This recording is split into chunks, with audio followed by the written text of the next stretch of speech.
اسلام آرات کی روشنی سے پھیلنا شروع ہوا اور آپ صلی اللہ علیہ وسلم اپنی روشنی سے دنیا والوں کو منور کرنے لگے تو باطل پرستوں میں کھلبلی مچ گئی. ساری قوت اور طاقت دل و دماغ نور اسلام کے بجھانے میں صرف کرنے لگے. راستے میں کانٹے بچھا کر, پتھروں سے دبا کر, تپتی ہوئی زمین پر سلا کر, آگ کے انگاروں پر لیٹا کر, گھر بار اجاڑ کر, پھانسی کے پلوں پر چڑھا کر, گھر بار اجاڑ کر پیارے رسول صلی اللہ علیہ وسلم کی آواز کو دبانے کی کوشش کرنے لگے, مگر حق کی آواز روز بروز بڑھتی ہی جا رہی تھی. حضرات, شمسان نبی محرم کا مہینہ ہے کہ مکے کے تمام لیڈروں نے مل کر ایک میٹنگ کی. ابو جہل نے پورے قوم کو للکارا کہ یہ غیور اربوں جس کو ہم بچے کا کھیل سمجھ رہے تھے وہ آج ہماری دین اور عزت و آبرو کے لیے طوفان بن چکا ہے. جس دین کا چرچا محمد کر رہے تھے ان کے ماننے والوں کی تعداد روز بروز بڑھتی ہی جا رہی ہے. ہمارے گناہوں کی توہین کی جا رہی ہے, جھلایا ٹھکرایا جا رہا ہے. اس لیے یہ عرب کے بہادروں, اب پوری طاقت سے آگے بڑھو, ورنہ وہ دن دور نہیں کہ مکے سے ذلیل و خوار ہو کر نکلنا پڑے گا. ابو جہل کی تقریر نے پوری قوم کو گرما دیا. طرح طرح کی تدبیریں پیش کی گئی. بڑی دیر کے بعد یہ ہولناک تدبیر پاس ہوئی کہ محمد اور ان کے ماننے والوں کا بالکل بائیکاٹ کر دیا جائے. ان سے خرید و فروخت, سلام و کلام, لین دین بالکل بند کر دیا جائے. چنانچہ ایک عہد نامہ لکھ کر خانہ کعبہ کی دیوار پر لٹکا دیا گیا. یہ پورے قوم کا فیصلہ تھا. اس کے خلاف کرنے کا کسی کو اختیار نہ تھا, کسی کی مجال نہ تھی. مسلمانوں میں بچے بوڑھے جوان عورتیں سب تھی. مسلمانوں میں بچے بوڑھے جوان عورتیں سب تھے. دھیرے دھیرے کھانے کے سامان ختم ہو گئے. درختوں کے چھالے کھا کھا کر, کانٹے چبا چبا کر جنہیں کاٹنے لگے. صرف ایک دن کے لیے پابندی ایام حج میں ہٹا لی گئی. مسلمان گھاٹی سے باہر آ گئے, کپڑے پھٹ گئے, آنکھیں دھنس گئی اور قدم لٹپٹا رہے. حضرات گرامی, قربان جائے ان مسلمانوں پر جن کی زبان پر کوئی شکایت نہیں تھی. مسلمانوں کی خستہ حالت دیکھ کر کفار کے کہاں لگا رہے تھے اور یہ کہہ رہے تھے کہ اے مسلمانوں, کیوں تم اپنے آبا و اجداد کا دین چھوڑ کر ہلاک و برباد ہو رہے ہو؟ تم اپنی محمد کا ساتھ چھوڑ دو, ہم تم پر سے سارے پابندیاں ہٹا لیں گے. مگر مسلمانوں نے جواب دیا, اے کفار سن لو, ہم حق پا چکے ہیں. ہم دربار محمد میں اقرار محمد کر چکے ہیں. ہم دربار محمد میں اقرار محمد کر چکے ہیں. اسرار محمد ہم پر کھل چکے ہیں. انوار محمدی سے ہم فیضیاب ہو چکے ہیں. گفتار محمد نے ہمیں محو کر دیا ہے, لہٰذا ہم طوفان سے ٹکرا سکتے ہیں, خون کا دریا بہا سکتے ہیں, بھوک سے تڑپ تڑپ کر تن توڑ سکتے ہیں, مگر مصطفیٰ کی رسالت کا انکار نہیں کر سکتے. اس ابتلا و آزمائش کے بعد پورے 3 سال مکمل ہونے والے ہیں. خوراکین ختم ہو گئے, عورتوں کی آنکھیں ڈھس گئی, جوان بھوک سے چکرانے لگے, پھول جیسے بچے ماں کی گودوں میں تڑپنے لگے. اس گھاٹی کا سب سے چھوٹا بچہ اچانک جا کر اپنی امی سے کہتا ہے کہ اے ماں, میں بھوک سے مر جاؤں گا, مجھ کو بچا لو ورنہ میں مر جاؤں گا. ماں کے ضبط کا بندھن ٹوٹ گیا. وہ بے تحاشا اپنا سر زمین پر پٹکنے لگتی ہے اور یہ کہتے رہتی ہے, مجھ کو چھوڑ دو, میں اپنے رفتے جگر سے پہلے مرنا چاہتی ہوں. دنیا والوں, ذرا سوچو کیسی سنگین گھڑی تھی, کتنا بھیانک منظر تھا, مگر رسول کی باتوں سے منہ نہ موڑا. آج ہم بھی تو اپنے رسول صلی اللہ علیہ وسلم کی غلامی کا دعویٰ کرتے ہیں. اگر ہم نماز پڑھتے ہیں, روزہ رکھتے ہیں, حج ادا کرتے ہیں, زکات دیتے ہیں, تب تو واقعی ہم اپنے دعوے میں سچے ہیں, ورنہ ہمارا دعویٰ باطل اور بیکار ہے. اسی بات پر میں ختم کرتا ہوں.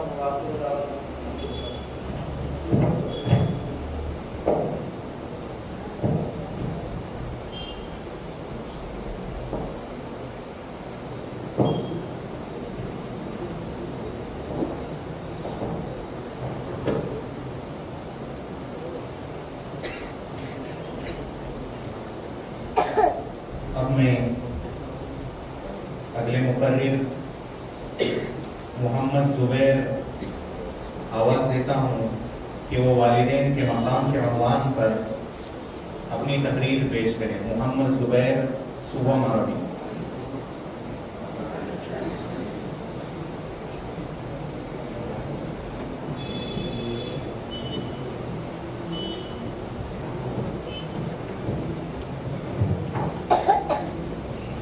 السلام علیکم ورحمۃ اللہ وبرکاتہ. الحمد للہ کفا وسلام الذين اصطفى أما بعد فأعوذ بالله من الشيطان الرجيم بسم الله الرحمن الرحيم فلا تقل لهما أف ولا تنهرهما وقل لهما قولا كريما وقال النبي صلى الله عليه وسلم الجنة تحت أقدام الأمهات صدق الله ورسوله النبي الكريم خدمت مادر کی در کن صبح و شام خدمت مادر کی در کن صبح و شام تاکہ باشی در و عالم دیکھنا. پیارے دوستو، آج کی اس باوقار مجلس میں میری تقریر کا عنوان والدین کا مقام ہے. اللہ مجھے اخلاص کے ساتھ بولنے، ہم سب کو اس پر عمل کرنے کی توفیق عطا فرمائے. خداوند قدوس نے کلام پاک میں ارشاد فرمایا، والدین کو اف مت کہو، نہ انہیں جھڑکو اور ان سے نرمی کے ساتھ بات پیش کرو. حدیث میں نبی کریم صلی اللہ علیہ وسلم نے ارشاد فرمایا، جنت ماں کے قدموں کے نیچے ہے. ایک مرتبہ سرکار دو جہاں صلی اللہ علیہ وسلم سے سوال کیا گیا، ما حق الوالدین علی ولدی، یا رسول اللہ آپ کے اوپر ماں باپ کا کیا حق ہے؟ آپ نے فرمایا، ہما جنتک و نارک، وہ دونوں تیرے جنت اور دوزخ ہے. یعنی اگر تم ان کے اطاعت اور فرمانبرداری کرو تو جنت میں جاؤ گے، اور ان کی نافرمانی اور ان کو ستاؤ گے تمہارا ٹھکانہ جہنم میں ہوگا. آپ صلی اللہ علیہ وسلم نے فرمایا، اگر کوئی نیک اولاد اپنے ماں باپ کو پیار محبت کی نظر سے دیکھے تو اللہ پاک ایک مرتبہ دیکھنے پر حج مقبول کا ثواب عطا کرے گا. صحابہ نے عرض کیا، اگرچہ ایک دن میں 100 مرتبہ دیکھے تو؟ آپ نے فرمایا، خوش نصیب ہے وہ لوگ جن کے ماں باپ زندہ ہیں اور ان کو پیار و محبت کی نظر دیکھتے ہیں اور حج مقبول کا ثواب کماتے ہیں. محترم حضرات، آج کی اس دور میں والدین کے ساتھ برا سلوک کیا جاتا ہے، ان کو سکڑایا جاتا ہے، ان کو مارا اور پیٹا جاتا ہے اور ان کو ظلم کیا جاتا ہے. اسی پر بس نہیں بلکہ ان کو قتل بھی کر دیا جاتا ہے. افسوس افسوس، والدین کے ساتھ ہمارا معاملہ کتنا بھیانک اور بدترین جرم ہے. آپ صلی اللہ علیہ وسلم نے فرمایا، اللہ تعالیٰ ارشاد فرماتا ہے، جس شخص سے اس کے والدین راضی ہوں میں بھی اس سے راضی ہوں. آپ صلی اللہ علیہ وسلم نے فرمایا، والدین کی دعا اولاد کے حق میں قبول ہوتی ہے. آپ صلی اللہ علیہ وسلم نے فرمایا، والدین کی نافرمانی بہت بڑا گناہ ہے. آپ صلی اللہ علیہ وسلم نے فرمایا، والدین کی رضامندی اللہ تعالیٰ کی رضامندی میں ہے، والدین کی ناراضگی وہ اللہ تعالیٰ کی ناراضگی میں ہے. آپ صلی اللہ علیہ وسلم نے فرمایا، والدین کا نافرمان شب بارات جیسے اہم رات میں مغفرت اور رحمت سے محروم کر دیا جاتا ہے. آپ صلی اللہ علیہ وسلم نے فرمایا، جو شخص رزق کی فراوانی اور لمبی عمر کی تمنا رکھتا ہے اسے چاہیے کہ والدین کے ساتھ اچھا سلوک کرے. آپ صلی اللہ علیہ وسلم نے فرمایا، باپ جنت کے دروازوں میں سے ایک دروازہ ہوتا ہے، اگر چاہے تم اس کی حفاظت کرو، اگر چاہے تم اسے ضائع کرو. آپ صلی اللہ علیہ وسلم نے فرمایا، جو شخص اپنے والدین کی ہر جمعہ قبر کی زیارت کرے اللہ تعالیٰ اس کے گناہوں کو معاف فرما دیتے ہیں اور جہنم سے نجات لکھی جاتی ہے.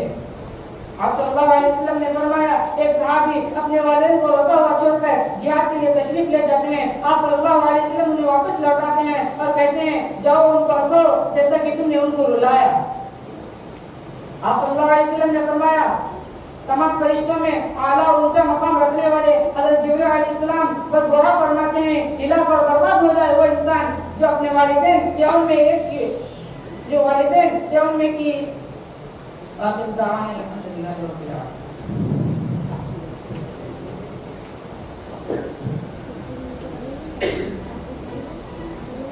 أيها الإخوة ويا أيها المستمعون الكرام وشباب المسلمين، أنتم تعرفون معرفة تامة أن هذه الحفلة الكريمة المباركة الطيبة القيمة الشهرية، الحفلة المبارزة التي تنعقد في المدارس الإسلامية الدينية بسبب أن الطلبة الدينية يظاهرون بأحوالهم وكوائفهم وأهدافهم بكلماتهم التي تجول في قلوبهم بغير تردد وشك فيما بين أصدقائهم وزملائهم وبين أيديكم.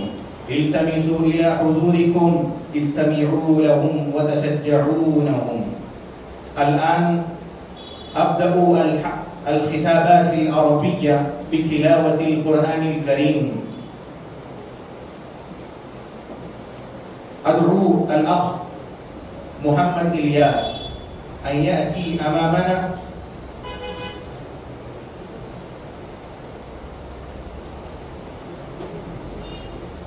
عفوا ومعذرة إني عدو الشيخ محمد معاذ مدزيلا.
حياك الله، بارك الله فيك وعمرك الله.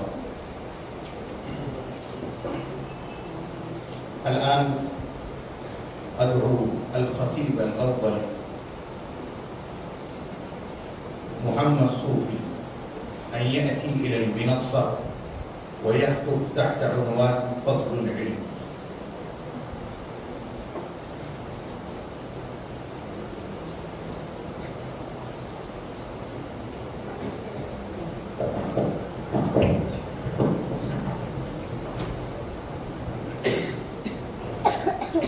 السلام عليكم ورحمة الله وبركاته. الحمد لله الذي علم القرآن وفضله على سائر الكلام، والصلاة والسلام على رسوله الأنام. أما بعد، قال الله تبارك وتعالى: وأعوذ بالله من الشيطان الرجيم، بسم الله الرحمن الرحيم. يرفع الله الذين آمنوا منكم والذين أوتوا العلم درجات، صدق الله العظيم. وقال النبي صلى الله عليه وسلم: طلب العلم فريضة على كل مسلم. عن معاذ بن جبل قال: قال رسول الله صلى الله عليه وسلم: تعلموا العلم فإن تعلمه لله خشية، وطلبه عبادة، ومدابرته تسبيح، والبحث عنه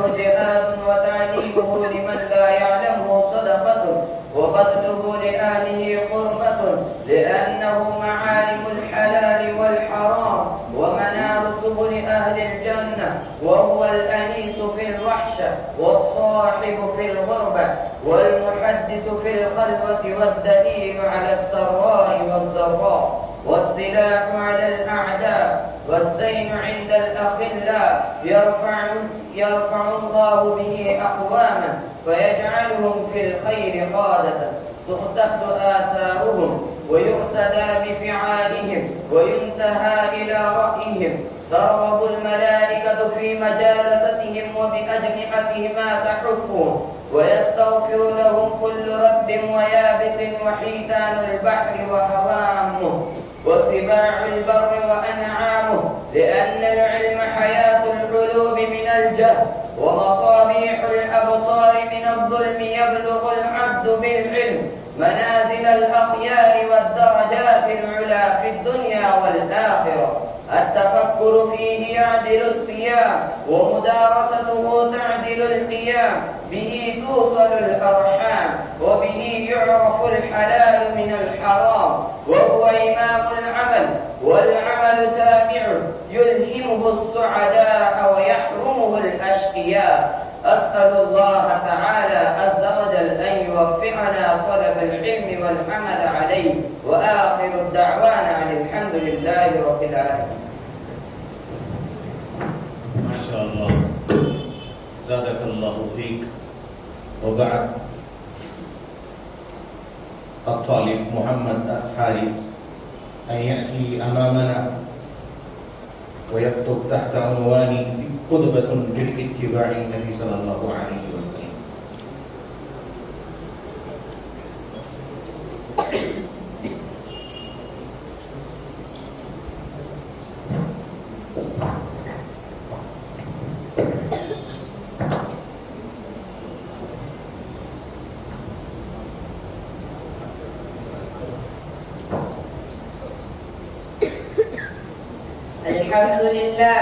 الحمد لله وحده، والصلاة والسلام على من لا نبي بعده.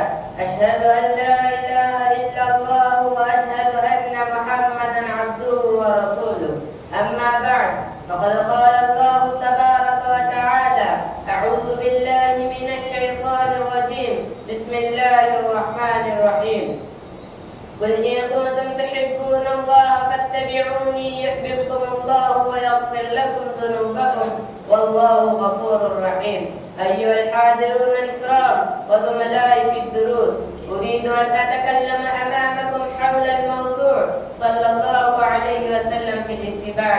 وأن عقبة بن عامر الجهني أن النبي صلى الله عليه وسلم حمد الله وأثنى عليه ثم قال: أما بعد، فإن أصدق الحديث كتاب الله تعالى، وأوثق العرى كلمة التقوى، وخير الملل ملة إبراهيم، وخير السنن سنة محمد صلى الله عليه وسلم، وأشرف الحديث ذكر الله، وأحسن القصص هذا القرآن، وخير الأمور عوازمها، وشر الأمور محدثاتها، وأحسن الهدي هدي الأنبياء، وأشرف الموت قتل الشهداء، وأعمى العمى ضلالة بعد الهدى، وخير العلم ما نفع، وخير الهدى ما اتبع، وشر العمى عمى القلب، واليد العليا خير من اليد السفلى، وما قل وكفى خير مما كثر وألهى، وشر المعذرة حين يحضر الموت، وشر الندامة يوم القيامة. ومن الناس من لا يأتي الصلاة إلا دبرا، ومنهم من لا يذكر الله إلا حجرا. وأعظم الخطايا اللسان الكذوب، وخير الغنى غنى النفس، وخير الزاد التقوى، ورأس الحكمة مخافة الله، وخير ما وقر في قلوب اليقين وارتياب من الكفر، والنهاية من عمل الجاهلية، والغلول من جثى جهنم، والكنز بي من النار، والشعر من مضامين إبليس، والخمر جماع الإثم، والنساء عبادة الشيطان، والشباب شعبة من الجنون، وشر المكاسب قصد الربا، وشر المآكل مال اليتيم، وسعيد من أعظ بخيره، والشقي من شقي في بطن أمه. وإنما يسير أحدكم إلى موضع 4 أذرع والأمر بآخره. وملاك العمل خراطيم، وشر الربايا وكل ما هو آت قريب وسباب المؤمن فسوق وقتال المؤمن كفر وأكل لحمه من معصية الله وحرمة ماله كحرمة دمه ومن يتعلى على الله يكذبه ومن يغفر يغفر الله له ومن يعف يعف الله عنه ومن يكتم الغيظ يأجره الله ومن يتبع السمعة يسمع الله به ومن يعص الله يعذبه اللهم اغفر لي ولأمتي اللهم اغفر لي ولأمتي استغفر الله لي ولكم وهنا أكثر كلمتي على هذا القدر فإن الوقت لا يتسع أن أطيل كلامي وما علينا إلا البلاغ. جيد ما شاء اللہ. اور اس کے بعد اردو تقاریر کی طرف بڑھتے ہیں اور اگلے مقرر محمد الیاس کو آواز دیتے ہیں کہ وہ آئیں عورت اور پردہ اس عنوان پر اپنی تقریر پیش کریں. حاضرین مجلس سے گزارش ہے کہ اس تقریر کو بغور سماعت فرمائیں چونکہ اس وقت حجاب ہی ایک ایسا مسئلہ ہے جس نے پوری امت مسلمہ کو جھنجھوڑا ہوا ہے.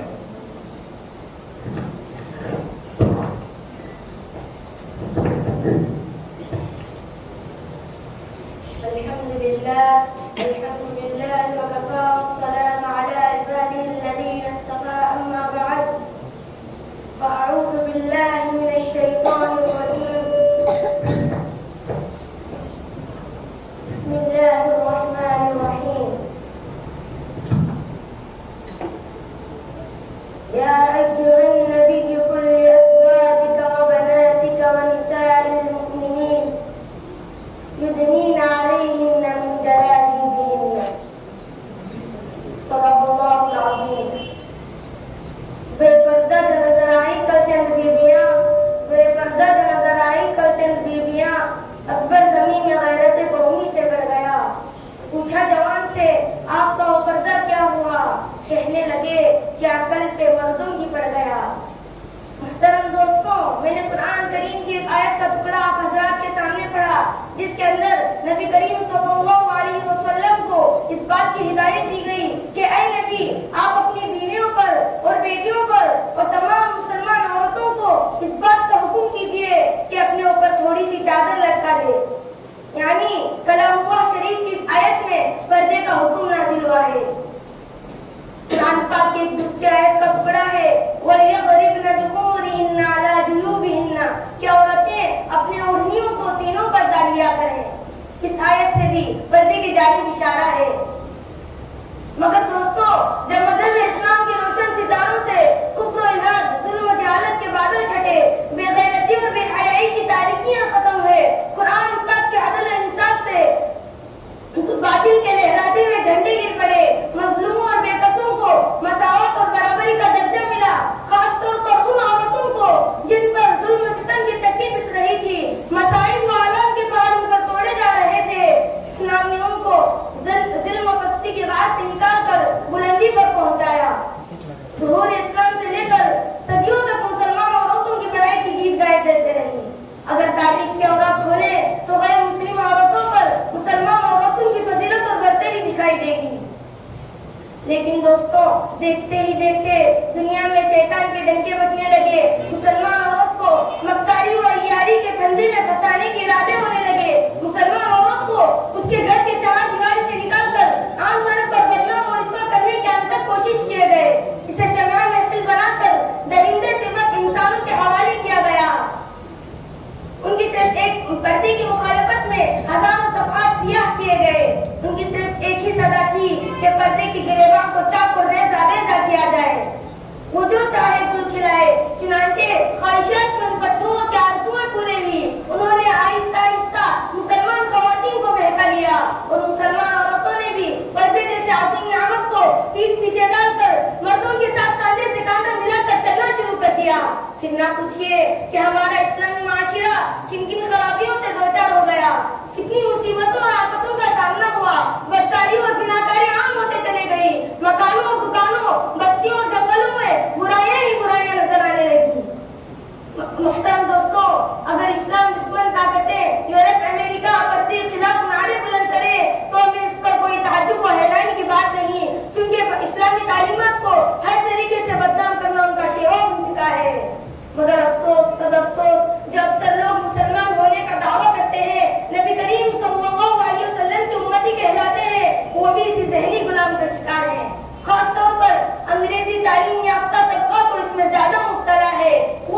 پردے کے معاملے میں اسلام دشمنوں کے ساتھ ہے، انہی کی دوش بدوش چل رہے ہیں۔ کسی شاعر نے کیا خوب کہا، انہی کے محفل سوارتا ہوں، انہی کے محفل سوارتا ہوں، چراغ میرا ہے رات ان کی، انہی کی مطلب کی کہہ رہا ہوں، انہی کی مطلب کی کہہ رہا ہوں، زبان میری ہے بات ان کی۔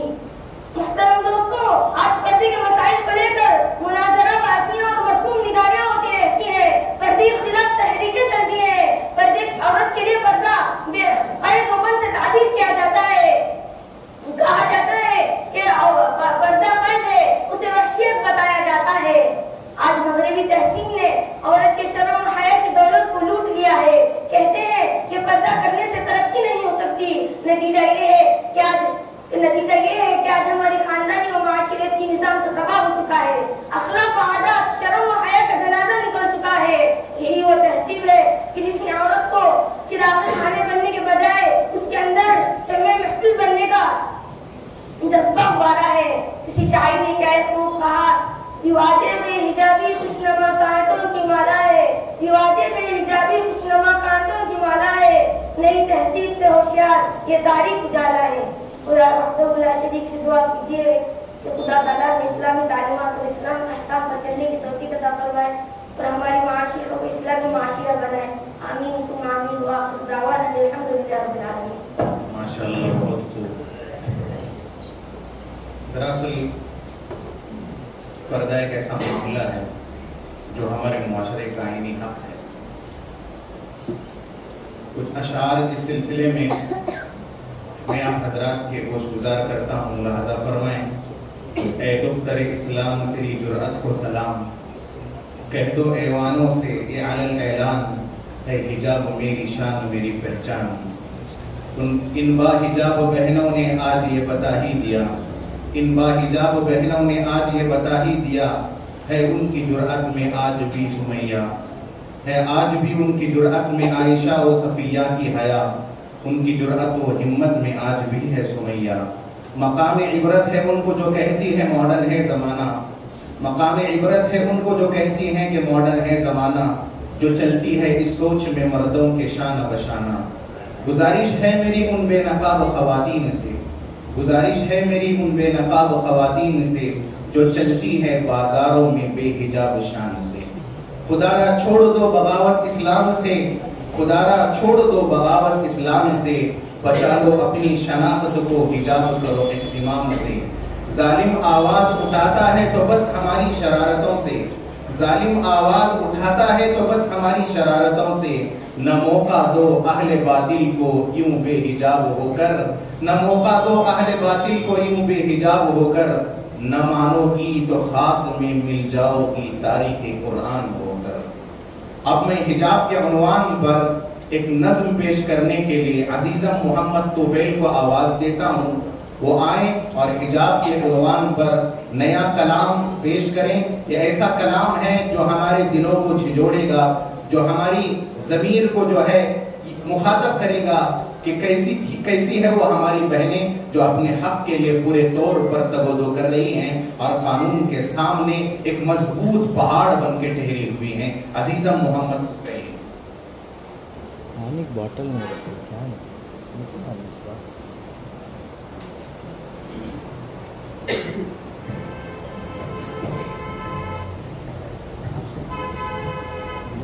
السلام علیکم ورحمۃ اللہ وبرکاتہ۔ سلام ہو سلام ہو سلام ہو، حیا زمانے میں عام کرنا، حجاب کا اہتمام کرنا، حیا زمانے میں عام کرنا، حجاب کا اہتمام کرنا۔ حجاب میں امن ہے امان ہے، حجاب عفت کا ایک نشان ہے، عدو دی سے یہ جا کے کہہ دو، عدو دی سے یہ جا کے کہہ دو، حجاب عورت کا پاسباں ہے یہ کام ہر صبح و شام کرنا، حجاب کا اہتمام کرنا، یہ کام ہر صبح و شام کرنا، حجاب کا اہتمام کرنا، حیا زمانے میں عام کرنا، حجاب کا اہتمام کرنا۔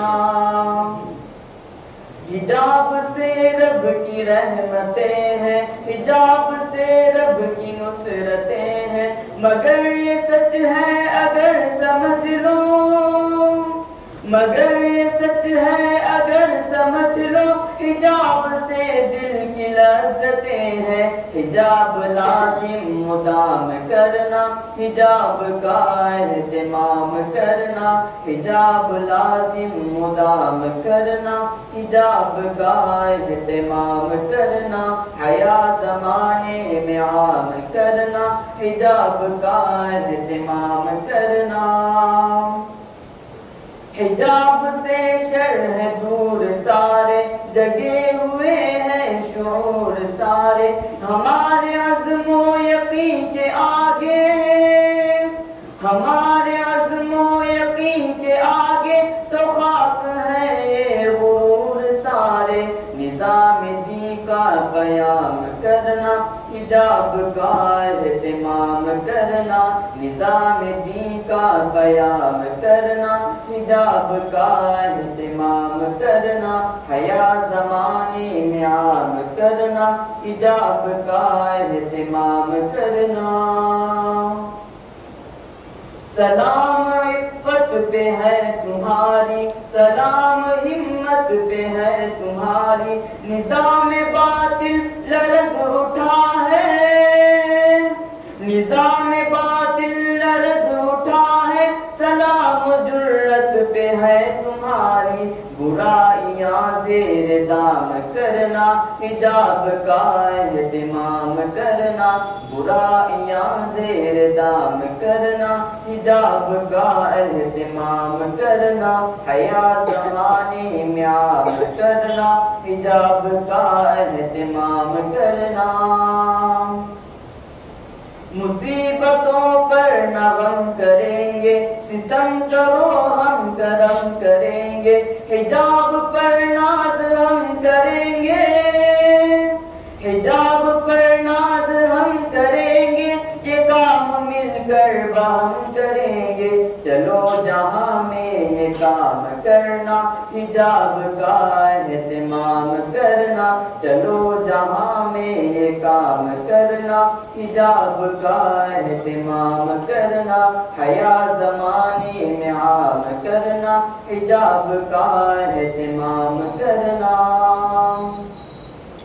نبی کے اسوے پہ ہم ہیں قرباں، اسی سے تکمیل دین و ایمان، ہے دختران نبی کے صدقے، ہے دختران نبی کے صدقے، ہمارا تن من ہماری یہ جان، اے غازی ان کو سلام کرنا، حجاب کا اہتمام کرنا، اے غازی ان کو سلام کرنا، حجاب کا اہتمام کرنا، حیا زمانے میں عام کرنا، حجاب کا اہتمام کرنا۔